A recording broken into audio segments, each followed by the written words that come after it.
Hello rail fans, and welcome back to another video here on the Rusty Boxcar channel. This video is going to be about a chase of CSX Q583, the Spirit of Cincinnati. For those of you that have checked out our website, we've got a top 10 most wanted list of trains on there, and 5500 has been at the top of that list for quite some time because that's where we're from. Came into Nashville on Saturday night, so Sunday morning got up from Mount Juliet and made our way to the north end of town, up into the Madison area where we traditionally rail fan. We saw a manifest train, a rear of a manifest, right there where the blue train symbol is. Had hoped that that would be 5500, so we drove south to where the head end of it was. Sadly realized that that wasn't it, so we continued to follow the line south. Took a stop at Maplewood where they changed crews from time to time, and there was nothing there.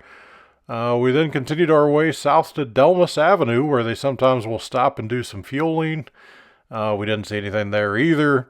We then came down to the North CR Drawbridge, where we did see a ethanol train that had 911 as the trailing unit. Got a couple pictures of that. And then went on down to Kane Avenue. Didn't see anything there either. But about this time, I got notified via text that the train was in Murfreesboro. It had left to go south to Wauhatchie in Chattanooga.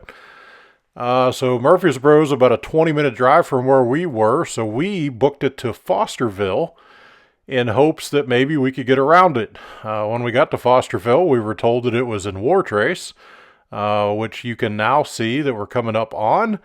So instead of trying to continue to chase it south, I made a poor decision and decided to go back up to the interstate. Little did I know that where we're zooming to now, Normandy Hill there, the train would actually come apart. Q583 came apart and was stuck there most of the day. Instead, we went back to the interstate and went all the way down to Lake Nickajack, which is a beautiful filming location, and we actually caught many trains here. But never did see Q583. Finally, we're notified about the breakup at Normandy Hill. So we backtracked to Stevenson, Alabama, where the CSX Chattanooga line comes in and meets Norfolk Southern. Caught a couple more trains here. Heard it was still stuck north of Tullahoma. So we then booked it back up to Cowan, where eventually, after a 4-hour wait and darkness almost upon us, we finally saw Q583. And then had to make the drive all the way back to Mount Juliet. So we're going to let the train video start, and then I'll talk a little bit more about what we saw and what all happened yesterday.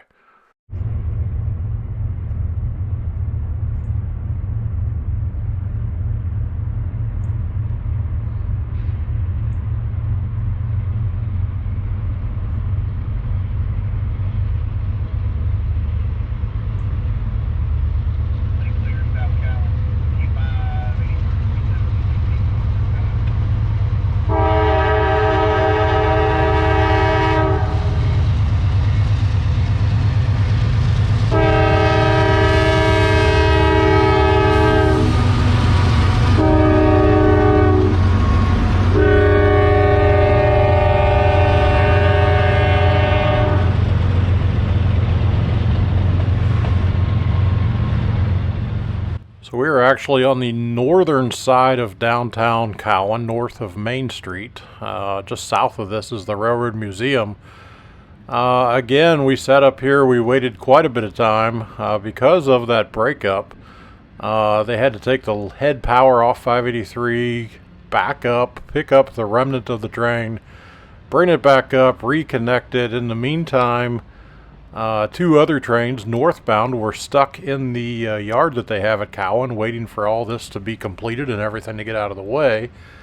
When they did finally get 583 back together, which was probably somewhere around 4 p.m., and I was happy that I was still going to get a good daylight shot of it, they then began having trouble with the computer. The lead locomotive, that 203 CW44AC that we saw, began displaying on the computer that it was good for,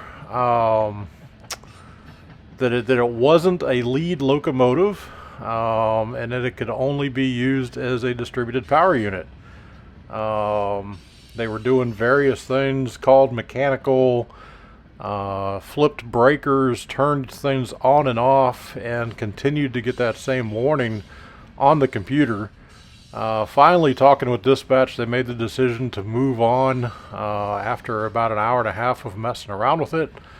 It seems that the locomotive could hold air pressure just fine when it was moving, and that pressures were only fluctuating when it was actually stopped. So they made the decision to continue south. They had to make a rush for Wauhatchie, as this crew had actually brought 582 up from Chattanooga earlier and were stuck in the Cowan yard, wasn't going to be able to make Nashville, and needed to get this 583, whose crew had run out of hours, needed to get it off the tracks and out of the way and take it on the rest of the way to Chattanooga. So there were some plans put in place to get 142 and 582 up to Nashville, get this 583 down to Chattanooga, at which point they were going to then call a taxi to take this crew all the way back to Nashville from Wauhatchie, since that was where they intended to get that night when they left Chattanooga. And several deals were made over the radio that if they could find a way to make that happen, or at least get it as close as they could, they would get the crew back to Nashville. So should have recorded some of that conversation. Honestly, was getting pretty frustrated by this point. You know, the main reason I've wanted this unit for so long is being from Cincinnati. Just thought it would be a pretty cool one to capture. I like that German script that is used on the locomotive, kind of an Oktoberfest style script on that Spirit unit. Here coming up at the back, we're seeing the two Cowan pushers. These locomotives are kept at Cowan and are used to push trains over the mountain, at which point they then disconnect while still in motion. Hope you guys enjoyed this video, and we'll be back soon with another one. Thanks for watching this video. I really hope you enjoyed it. If you did, click on the thumbs up below to give us a like. Also, please click on the Rusty Boxcar logo on the right side of the screen to get a subscription to the channel, and send us a comment. Really enjoy reading all your comments, and I try to respond to each one of them.